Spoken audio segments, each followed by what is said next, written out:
E aí, galerinha, beleza? Galerinha do sexto ano, vamos que vamos de história, né? E vamos de história antiga ainda. Nós falamos das primeiras civilizações e nas aulas anteriores nós falamos das civilizações da Mesopotâmia, né? Aqueles vários grupos, né? Sempre a gente repetindo para vocês não esquecerem, né? Os sumérios, acádios, assírios, né? Os amoritas, que eram conhecidos os primeiros babilônicos, os hititas e os caldeus, conhecidos como segundos babilônicos, né? O grande império, aquele da Babilônia de Nabucodonosor da Bíblia. Depois a gente falamos do Egito, né? A maior civilização da época, durou durante anos e anos, foi a grande civilização do mundo antigo, né? Que a gente conhece como Antiguidade Oriental. E agora a gente vai falar, dentre essas grandes civilizações, a gente vai falar de outras civilizações importantes. Sempre lembrando, tá? Sempre lembrando, a gente fala lá alguns termos de história, como crescente fértil, que seria civilizações da Mesopotâmia e do Egito, né? Outro termo que a gente chama sociedades hidráulicas, que estão sempre ao redor dos rios ou do mar. Agora a gente vai lembrar de outro termo, porque a gente fala muito de civilizações, aqui a gente vai falar hoje, civilizações antigas da África, e muitas das vezes as pessoas confundem como se o Egito não fosse do continente africano. Primeiro porque essa civilização ela sempre fascinou o olhar dos europeus ocidentais e infelizmente o cinema de vez em quando ele do mesmo jeito que ele traz coisas legais, muito especiais para a gente, ele também nos engana às vezes com, né, o olhar de quem está fazendo o filme, em criar, né, filmes sobre o Egito com a grande maioria de atores brancos, né? Lembrando que os egípcios eles não chegam a ser negros, né? Vai ser conhecido sim aquela parte mais ao norte da África como a África branca, né? Mas na verdade essa África do Norte eles são pardos, são berberes, são egípcios de cores muito mais, né, próxima do negro do que do branco. Aí você vê Cleópatra feita pela Elizabeth Taylor, tipo assim, feito por sempre atores, grandes atores ou atrizes brancas, e a gente às vezes confunde muito isso, né, pensando como se esse povo fosse extremamente parecido com os europeus. Bem, sempre aquele cuidado que a gente falou lá do início das aulas, do eurocentrismo, né? A Europa como centro de tudo, no olhar, muitas das vezes, de quem escreve, de quem faz essas grandes obras. Mas a gente não pode tirar o valor, também lembrando que durante muito tempo era desvalorizada a história da África, principalmente a África negra, né? Por causa da questão de a história deles serem de uma quantidade oral, né? Não ter quase nada escrito. Que, na verdade, também hoje está se cada vez mais descobrindo os paleontólogos e arqueólogos que na verdade não é bem assim, né?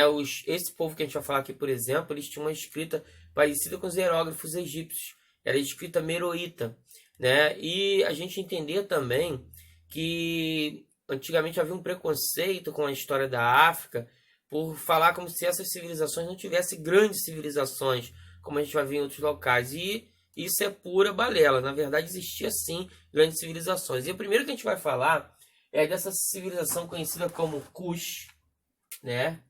Aqui está o termo em inglês, que é muito usado também, Kush, né? Povo cuxita, né? Conhecidos também como núbios, o povo da Núbia, né? O povo de Meroe, os meroítas, né? E Mero principalmente pela segunda parte, porque eles vão ter duas grandes cidades, a cidade de Napata, que é onde vai fundar esse reino de Cush, e depois Mero, que vai ser a grande, né, cidade dessa civilização. Algumas coisas interessantes sobre essa civilização. Primeiro, essa civilização ela vai ficar sendo conhecida como a civilização dos faraós negros. Por causa do quê? Apesar de eles terem algumas divindades locais, grande parte do panteão religioso deles seguiam as mesmas divindades egípcias e tinham uma relação muito forte cultural com os egípcios. Os núbios, né, quem viu a novela Os 10 Mandamentos da Record, vai lembrar que existia uma princesa chamada Radija, né, que se apaixona até pelo líder dos hebreus, Moisés, e essa princesa era uma princesa cuxita, e ela está ali na corte do faraó. E depois vai chegar o irmão dela, que também naquele momento, naquele período histórico, a novela apresenta, e isso aconteceu mesmo, os cuxitas eles se submetiam ao poder do faraó do Egito. Mas também houve períodos, tá, da história do Egito em que os cuxitas dominaram o Egito. Então, houve momentos em que havia uma relação muito amigável, diplomática entre esses dois povos, e havia momentos de muita rigidez, né, e guerras, algumas às vezes durante uma dominação dos cuxitas, e mais dominação egípcia, uma civilização que alcançou um apogeu muito maior durante muito tempo. Mas os cuxitas, até durante muito tempo, também viveram de uma forma independente, tá? Sempre lembrando disso. E eles tinham esses traços culturais muito interessantes da ligação com os egípcios, até na questão das pirâmides, né? Na cidade de Meroe, você vai ver várias estruturas de pirâmides, né, que foram criadas na época pelos seus faraós negros, pelos seus reis daquela região, né? Outro fator interessante dos cuxitas é as riquezas, que você vai ver que eles, na verdade, eles atendem na novela ao momento em que, na segunda novela, o Egito passa pelas 10 pragas, né, do Deus dos Hebreus. E você vai ver que eles atendem com o quê? Com alimentos. Por quê? O reino de Cush era um reino muito poderoso e tinha uma agricultura muito boa, uma pecuária, uma criação de animais muito boa, e eles ainda tinham um comércio, né, muito bom, e tipo assim, eles eram um povo com certo desenvolvimento, uma civilização bem desenvolvida, tanto que até hoje são estudados e se descobriu, aí que eu falei para vocês, a escrita meroíta, né, que é uma escrita muito próxima da hieróglifos dos egípcios. Outro fato marcante do povo cuxita é a questão das rainhas Candaces, né?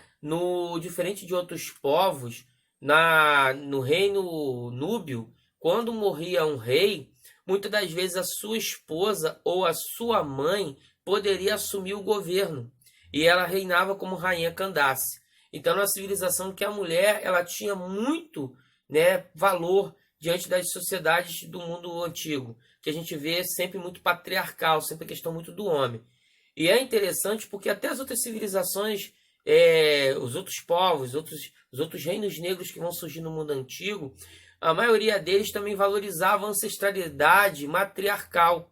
O valor vinha da liderança, muitas vezes até os homens que lideravam, eles eram ligados ao poder matriarcal. E por quê? Porque eles entendiam como a mãe, a mulher, a questão da fertilidade, muito valorizada até pelos ritos afro-religiosos que vão surgir depois, né? A gente vai ver muito na cultura iorubá e na cultura banto, mas isso já, né, porque esses povos já existiam nesse mundo antigo, só que existiam em pequenos grupos, bem pequenos grupos, tanto que eu não coloquei aqui porque a gente colocou as principais civilizações que já haviam a formação, né, de um governo e de um reino, como por exemplo a civilização Nok, que vocês vão ter no livro de vocês, tá na página 161, 165, lá na 163, vocês vão ter o espaço da civilização Nok, que é uma civilização que é reconhecida principalmente pelas cerâmicas, pelas esculturas, né, pelas estruturas criadas por eles em pedra e até em ferro.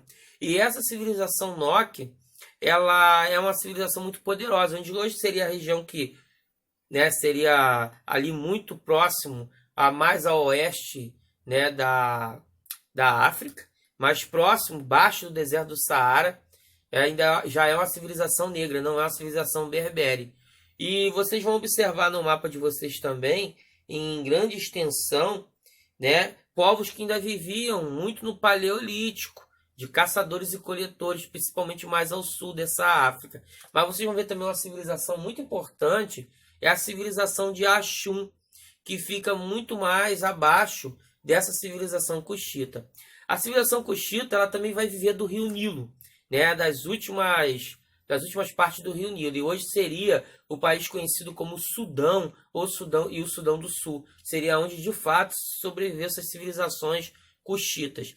Civilizações de extrema importância que deixaram muitas das suas características fundamentadas. É bom sempre a gente pensar também, gente, nessa questão de África, né, da África negra. Infelizmente, no início da ideia do conhecimento sobre essas civilizações mais antigas, ainda havia um teor muito forte do racismo, né, nos cientistas sociais europeus. por isso não valorizando essa cultura e essas civilizações negras que foram grandes civilizações. Mas com o passar do tempo, a gente cada vez mais tem visitado, através até valorizando a própria história oral, mas valorizando também as fontes, né, como a cultura material deixada por esses povos e até os artefatos achados pelos nossos arqueólogos. Então, gente, a gente entender que houve sim grandes civilizações, né? Vocês podem perguntar por que demos esse pulo, porque a gente está indo aí nesse mundo antigo, para depois a gente voltar no período que o Império Romano vai tomar essa região, que aí já tem outras civilizações poderosas no norte da África, civilizações como os cartagineses, né? E que foram colônia dos fenícios, povo que a gente ainda vai estudar, e sobre outras civilizações que vão cada vez mais estar em crescente, como os próprios bantus e urubais, que são bastante dos negros, nossos ancestrais que vieram da África para o Brasil. Bem, basicamente é importante te entender, nunca esquecer dos cuxitas, né? Um povo fascinante, com também uma mitologia fascinante, com toda uma história fascinante, que muitas das vezes a gente não tem conhecimento porque fica debaixo da sombra do Egito, que foi uma das civilizações mais surpreendentes e fantásticas do mundo antigo. Bem, então a gente vê que a África negra já era bem desenvolvida nesse período. Valeu, fiquem com Deus, um enorme abraço a vocês.